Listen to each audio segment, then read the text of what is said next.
Now I want to bring in my guest in studio. I'm joined by Avi Melamed, founder of Inside the Middle East Institute and a Middle East expert. Avi, thank you for joining me here. Now, as we heard from my correspondent, Pia Steckelbach, the communities in southern Israel, so many of them already evacuated. We're hearing reports that more of them might be evacuated, possibly some places in Ashkelon that don't have immediate shelter. Same situation happening in the north as well. The northern front absolutely heating up. I'm hearing reports and just the possibility Hezbollah dragging Lebanon into this war. Is it in their best interest to get involved? We know that IDF is stationing many troops and they're prepared for that, but when it comes to Lebanon, is it in their best interest? Well, Nicole, thank you for having me. Indeed, Hezbollah and the Iranians are facing a big dilemma. Are they going to step into the war full scale, trying to save Hamas and Islamic Jihad from falling down, or are they staying out and basically at least securing for now Hezbollah's position in Lebanon?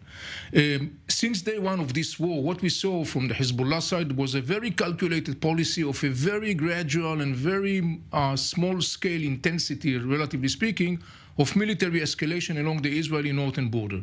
That reflects two major issues, two major policy guiding lines basically coming from the Iranian regime. One is this is an attempt to intimidate Israel from expanding the war against Hamas, hoping that Israel would stop and not expand the war.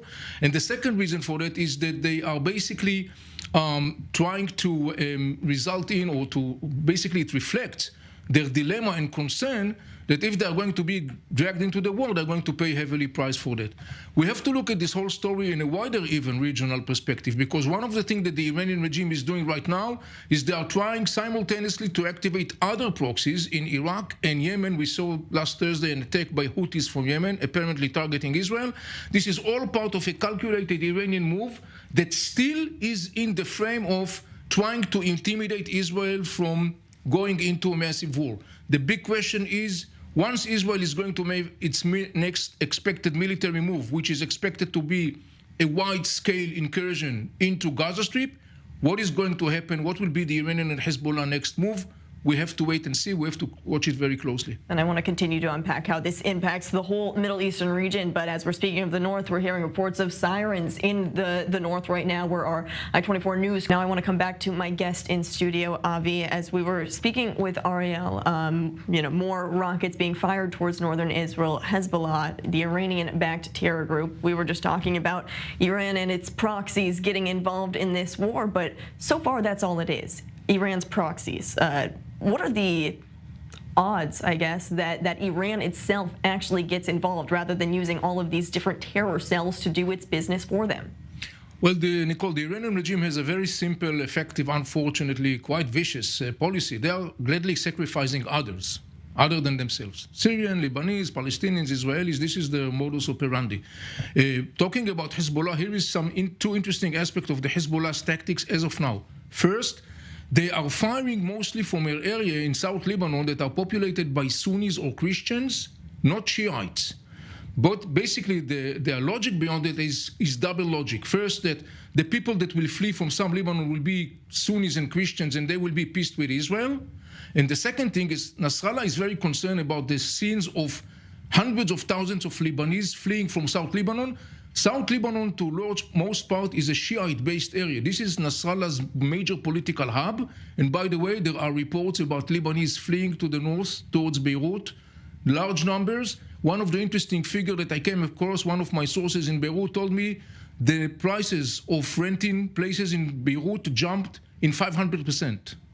Wow.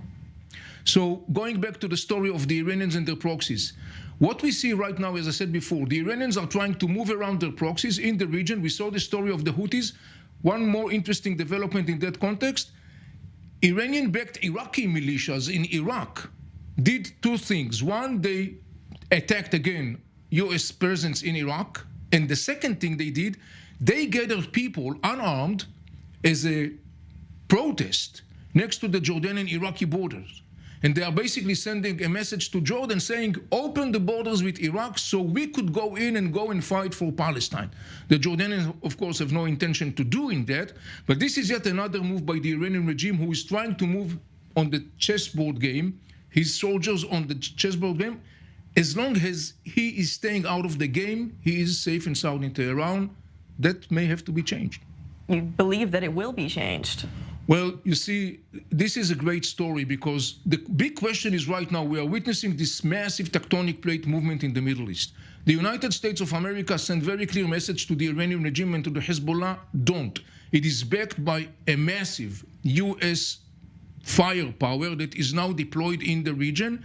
And here is something that the Iranians surely are aware of. The Iranians have strategic assets in different parts of the Middle East, in the Bab el-Mandab Strait, in the Red Sea, in Syria, in Iraq. Those are vulnerable assets. You can cause the Iranian regime significant damage by not necessarily attacking the Iranian regime itself. You can attack its strategic assets in different places. We had, by the way, last night an interesting, not for the first time, but a very significant signal from Israel to the Iranians.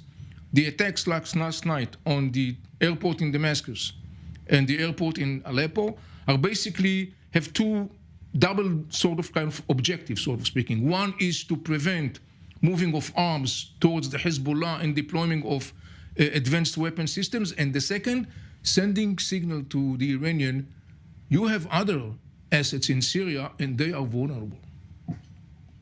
Interesting. So when it comes to everything that's happening in Israel, we continue to hear how the repercussions of this could completely change how the Middle East looks and how the Middle East works together. I think a major sign of that is even with the release of the 2 American hostages, which was negotiated by Qatar. Now, some people are pointing the finger saying that Qatar should not have been involved in those negotiations in the first place. Israel should be drawing a red line when it comes to Qatar because they're not negotiating with Hamas terrorists, yet by negotiating with Qatar, is it not one and the same?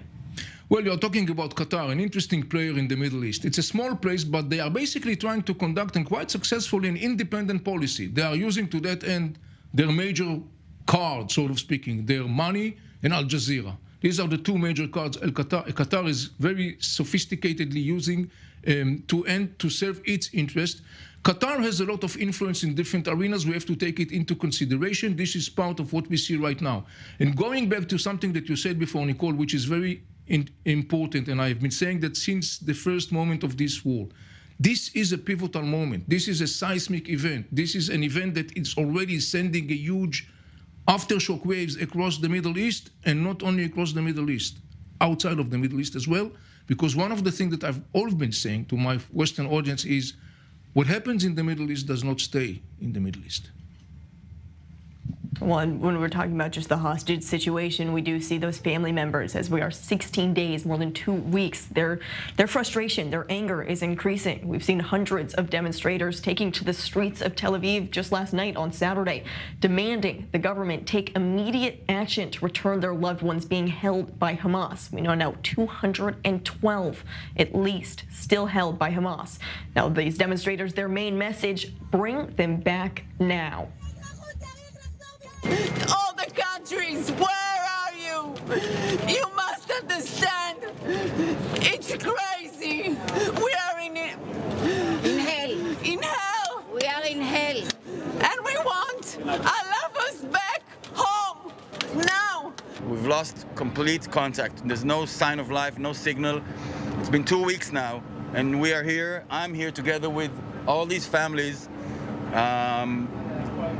Hundreds of them. There's over 200 hostages, and we're all here to cry out and reach out to the entire world, to the international community to help us, and we're demanding to bring them back now. You can hear the anger and the passion in their voices as they just want to see their loved ones for the first time in 2 weeks. Now, Avi, I want to talk to you because the IDF continues to announce they've had contact with more and more family members of those who have taken hostage. The number now, as of today, 212. How trustworthy is this IDF intel? Because if anything, October 7th has proven to us that the IDF does not always know what's happening in the Gaza Strip. So how do we know that they know where these hostages are being held, how safe they are, and how many there are? Well, Nicole, that's a great question. I'll say it this way. the more Israel is increasing its preparation, and simultaneously, once Israel is going to roll into Gaza Strip as expected, one of the most significant things in the context of the hostages is that Israel's ability to gather intelligence and information would be tripled, if not quadrupled. There is something very significant about Gaza Strip to understand. There are many people in Gaza Strip who don't like Hamas, and they are waiting for Hamas' downfall. So there will be a lot of information flying in, streaming in, and that information and intelligence could be very useful in the context of the hostages. I have to say something about the hostages, and I said it from the first day. It seems like Israel's policy is to handle the issue of the hostages as there is no war, and to handle the war as if there is no issue of the hostages. And I'm afraid that I'm not bringing a new good statement to the hostages' families. Hamas will use the hostages as a card to try to avoid a downfall. He's going to use that. He's going to cynically use that. We saw an example for that last week when he was releasing the two women. We probably should expect more cynical move by Hamas. We should be aware of that. Well, and I think you bring up just the best point. Hamas is using these hostages as leverage and as propaganda as well. It all ties into the psychological warfare and the psychological toll that it's taking on these families. Absolutely. We have to remember that. I mean, this is an organization that butchered babies while raping their mothers. This organization have no moral restrictions whatsoever. And I think that we should be ready for that. We should be ready for that with all the pain that comes along with that, but we should be ready for that.